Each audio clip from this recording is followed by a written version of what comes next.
कक्षा 8 की आपकी जो प्रश्नावली पुरानी वाली पुस्तक में जो 8.3 है उसके हम ये जो 4th वाला क्वेश्चन उसको हम इसमें सॉल्व करते हैं। इसमें लिखा, मैंने जमशेद से 12,000 रुपये 2 वर्ष के लिए 6% वार्षिक दर से साधारण ब्याज पर उधार लिए। फिर उसके बाद मैंने यह राशि 6% वार्षिक दर से चक्रवृद्धि ब्याज पर उधार ली हुई होती तो मुझे कितने अतिरिक्त राशि का भुगतान करना पड़ता। यानी मैंने जमशेद से इतने 12,000 रुपये अगर 2 साल के लिए अगर हमने लिए हैं, ठीक है कि नहीं, और उसका जो रेट ऑफ इंटरेस्ट है वो है 6% एनुअली।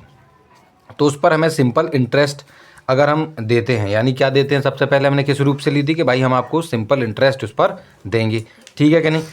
लेकिन अगर मैंने यही जो रुपए हैं अगर वो इसी 6% वार्षिक दर पे ही अगर हमने चक्रवृद्धि ब्याज यानी कंपाउंड इंटरेस्ट के रूप में ली होती तो हमें कितने रुपए ज़्यादा इसमें आपको जो है देने होते, ये आपको इसमें निकालना है, ठीक है जी। चलिए तो हम क्या करते हैं,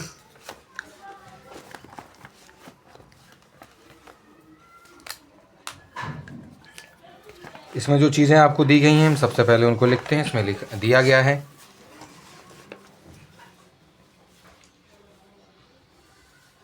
4th वाला आपका क्वेश्चन है ये। इसमें आपको दिया गया है कि जो मूलधन है, मूलधन यानी जो P है वो कितना है, मूलधन यानी P वो है आपका बच्चों 12,000 रुपये, ठीक है जी। और मूलधन के बाद जो समय है, समय यानी जो टाइम कितना है आपका 2 वर्ष है यानी 2 ईयर्स। और उसके बाद जो दर है यानी जो रेट ऑफ इंटरेस्ट है वो है आपका 6% और वो भी आपका वार्षिक, ठीक है जी। चलिए तो हम क्या करेंगे कि इस पे जो साधारण ब्याज हमें देना होगा, साधारण ब्याज यानी जो सिंपल इंटरेस्ट है वो पता करने के लिए हमारे पास फॉर्मूला होता है P गुना R और गुना T, और बटे में कितना लिखना होता है छात्रों, 100, ठीक है। तो P कितना है आपका 12,000 है, गुना R कितना है आपका, R यानी समय, R मतलब यानी आपका जो रेट ऑफ इंटरेस्ट है वो कितना आपका 6% वार्षिक है, और गुणा में T यानी समय कितना बच्चों आपका 2 साल है, और बटे में आपको 100 लिखना है, हम यहाँ पर 100 लिख देंगे, ठीक है जी। चलिए उसके बाद छात्रों इनमें क्या करेंगे, जो चीज़ें हमारी कट सकती हैं, जैसे एक जीरो से एक जीरो, ये जो 2 जीरो हैं ऊपर के, ये जो 2 जीरो हमारे इसमें कट जाएंगे, तो क्या बचेगा 120 यहाँ, और 2 का गुणा अगर आप 6 में करेंगे तो यहाँ आएंगे 12 गुणा होते हैं बच्चों 100, मतलब आपका जो जवाब होगा वो होगा 1,440 रुपये। इतना रुपये आप साधारण ब्याज के रूप में आप जमशेद को देंगे 2 साल के बाद, ठीक है जी। चलिए लेकिन उसमें यह भी हमसे पूछा गया कि अगर यही जो रुपए हैं अगर हमने आपके चक्रवृद्धि ब्याज के रूप में लिए होते, यानी और इसमें अगर हम देखें कि जो हमारा मिश्र धन है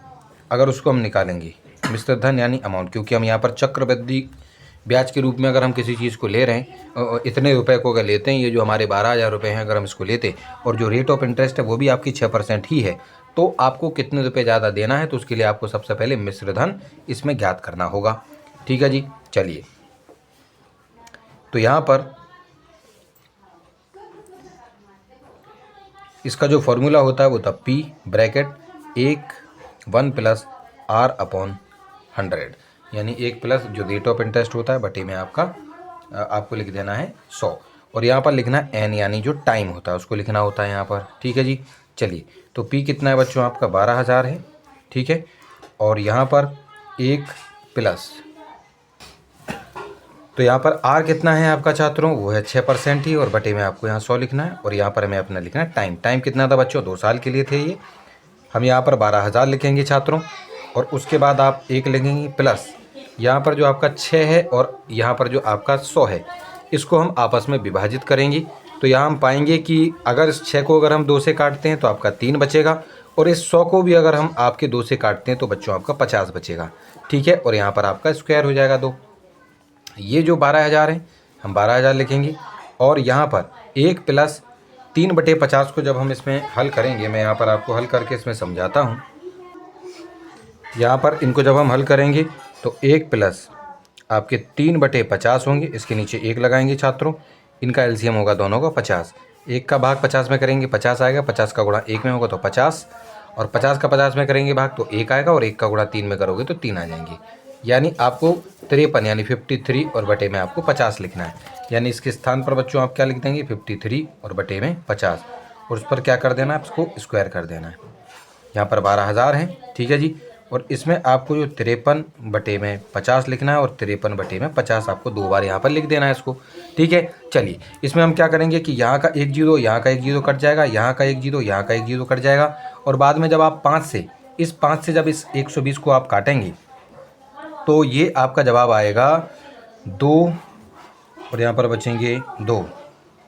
4 24, यहाँ पर आपका जवाब आएगा। यानी ऊपर बचेंगे 24 गुणा 53 गुणा 53, यानी कितना हो जाएगा बच्चों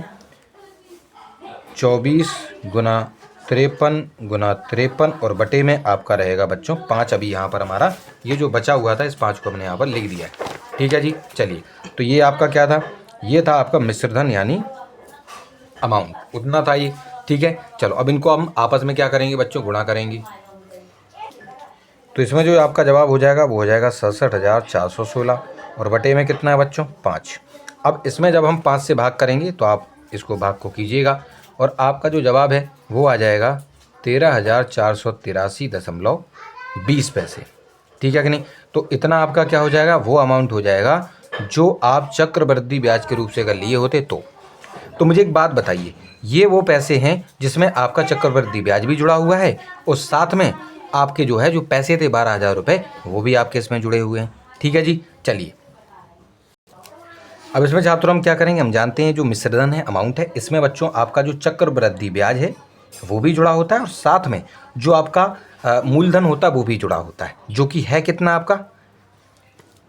इतने रुपए, ठीक है जी। तो अगर हमें अपना केवल चक्रवृद्धि ब्याज चाहिए